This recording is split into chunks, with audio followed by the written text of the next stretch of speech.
Welcome back to Phoenix, Arizona, NEHA AEC 2025. I'm Cameron Garrison on behalf of the Beyond Data Management podcast, powered by HS GovTech. And we've got we had to add a microphone here for this one here. We've got two gentlemen with us here from the Association of Professional Piercers. And I've enjoyed meeting them here, chatting with them, and learning about what they do. And they'll make clear it's piercing, not body art. There is obviously a difference, no ink involved, right? But the association has over 1,000 members, and we're going to let them tell their own stories. So we have John Johnson here, and you're on the online and the training, and you described your title there. Well, you would consider me the online learning management systems administrator.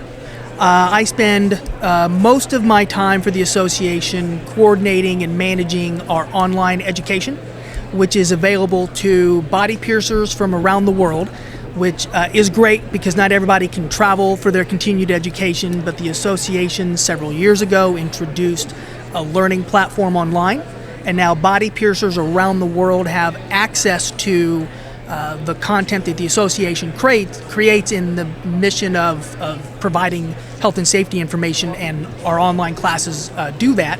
And that's primarily what I do, is make that happen. But we also provide that education for free for regulators like health inspectors that might visit body piercing facilities. That, we will definitely unpack that, because it's a resource. I don't think a lot of agencies know that exists, and that guidance is really valuable. And we also have here Pablo Perelmuter, did I pronounce it right? I'm so good. Sorry, I knew I was going to screw it up. And you're vice president there at the association, right? I'm currently vice president. I've been a medical liaison for about 6 years. And most of my work is on standards, jury standards, material standards, and autoclave standards as well. Okay, excellent. So you're here at NEHA. What's your primary objective and kind of purpose having a booth here at NEHA with all the regulators? I could guess, but let you all obviously describe it. With those educational resources and things, I assume that has to be part of it. But how's the conference been for you? How was the reception, and kind of what were you all's objectives at a show like this? Well, our reception is great.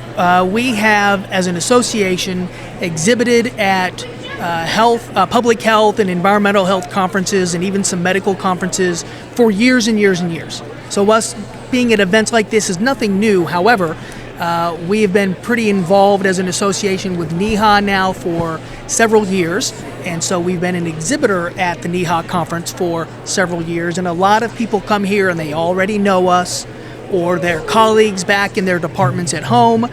They show up and they say, my friend back at the old department said to come to your booth and to say hi and to grab some of your literature.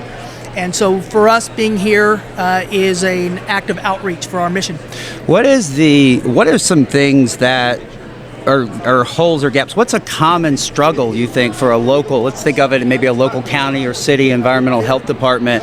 What are some things that they struggle with, that some of the things you all do through your association, for maybe folks that aren't familiar with you, help them with some of those maybe recurring or difficult, thorny issues they have to deal with around piercing? Managing regulations and their enforcement. Body piercing information and the technology that body piercers have access to expands and grows and forwards our industry faster than regulations are updated.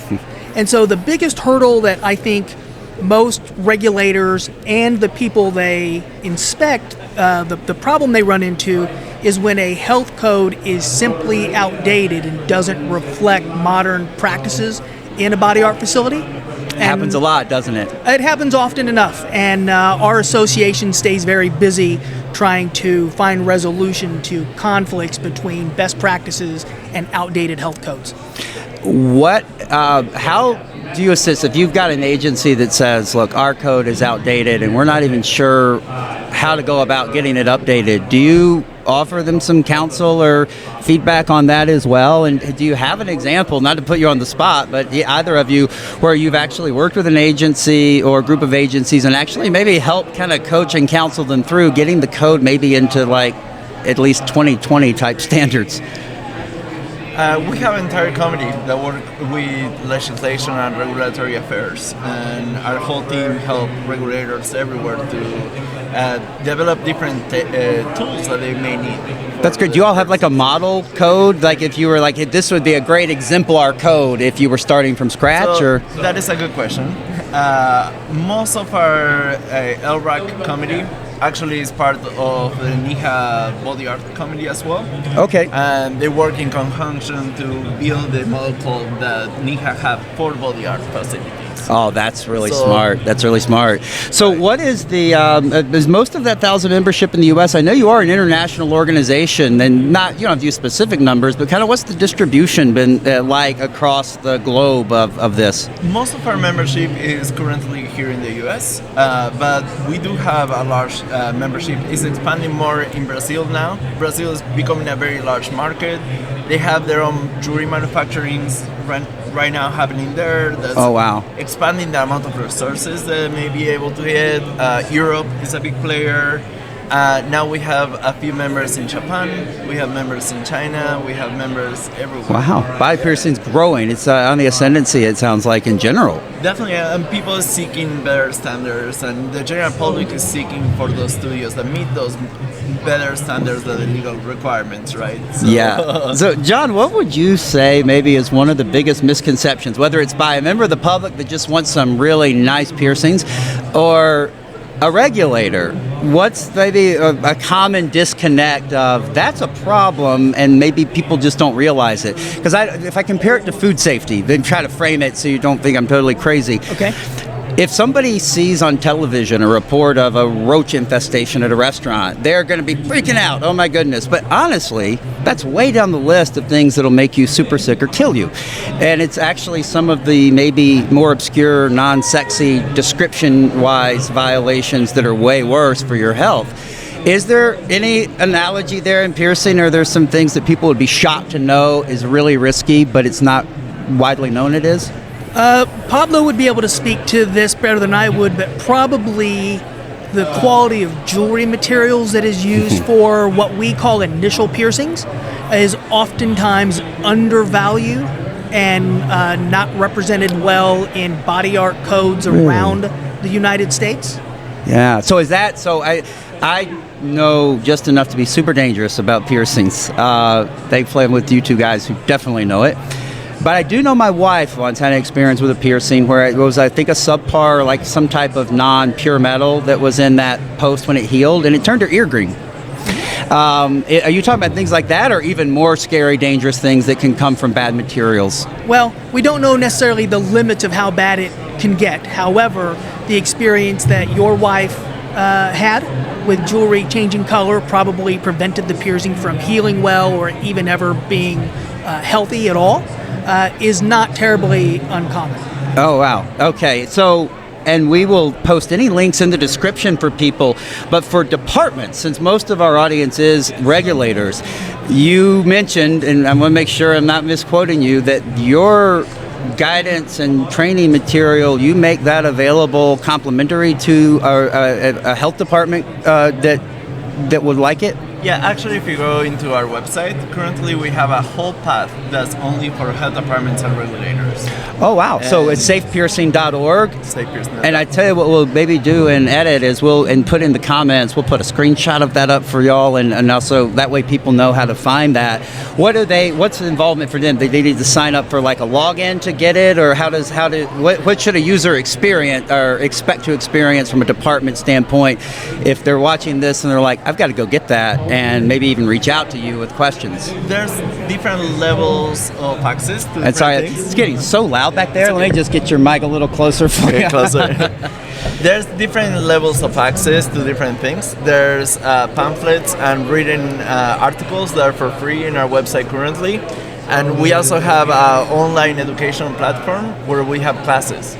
And Wow. if they reach out through us via the website, there's all the links to the emails and everything. We will give them a code where for health inspectors, any type of regulator, they get all that information for free. That is excellent. So we will put all of that in the description on all platforms on the video so that you guys can get to it. And So I have to ask, I don't want to put you on the spot too much, but do you happen, if I asked you the question, do you have any like really fascinating stories? Whether that's I don't even know how to frame that question for piercing. I'm not educated enough on it, but piercing gone wrong, or whether it's funny or cringy. Anything come to mind? And if not, that's fine too.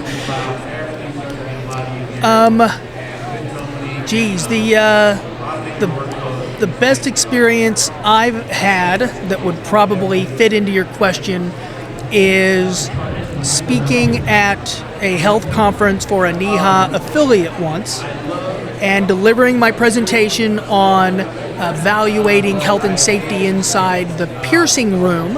And I got to a certain slide and I was talking about using distance as a barrier between surfaces, and an inspector that was in the audience had an aha moment, which helped them solve a public health issue that they were having as a consequence of a piercing studio that was keeping certain clean products too close to their hand washing sink.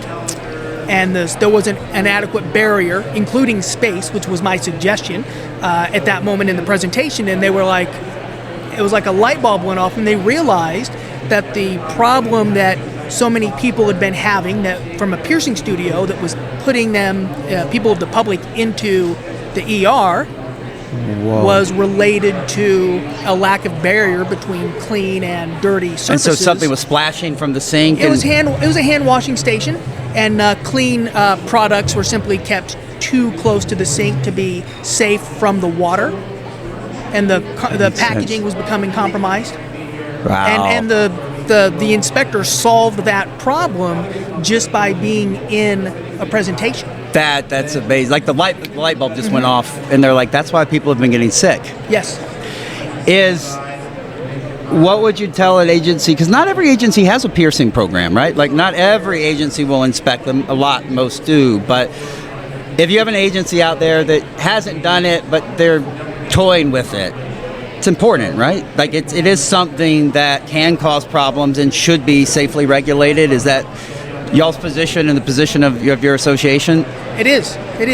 We also, like Pablo had mentioned, the LRAC, we have a legislative and regulatory affairs committee that is dedicated to helping health departments and other organizations that need body piercing regulation guidance. We have a whole team dedicated to that. If you guys wouldn't mind, I'd love to reach out to you once we're all home from NEHA and maybe have you back when we're in the more like quiet, formal studio and actually dig in on that and actually just dig into a little bit more of building the program and standards, and because I think that it's really interesting to the audience, and that's a longer form thing, right? I think, but if I'd love to have you back and actually dig in where you've had some time to prep and we can get it set up, and that would be really good.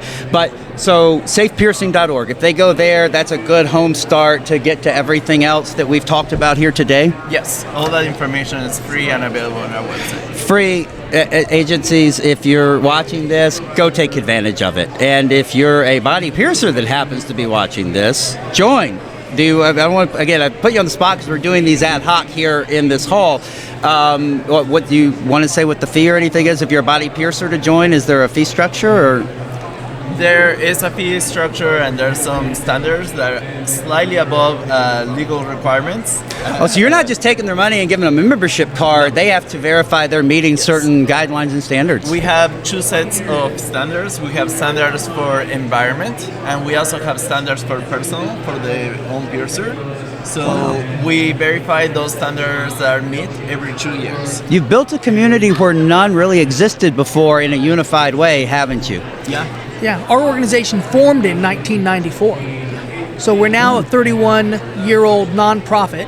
We're a 501c6 and formed in California in 1994 to address legislation that for the first time was going to affect body piercers in California. Now we have members around the world.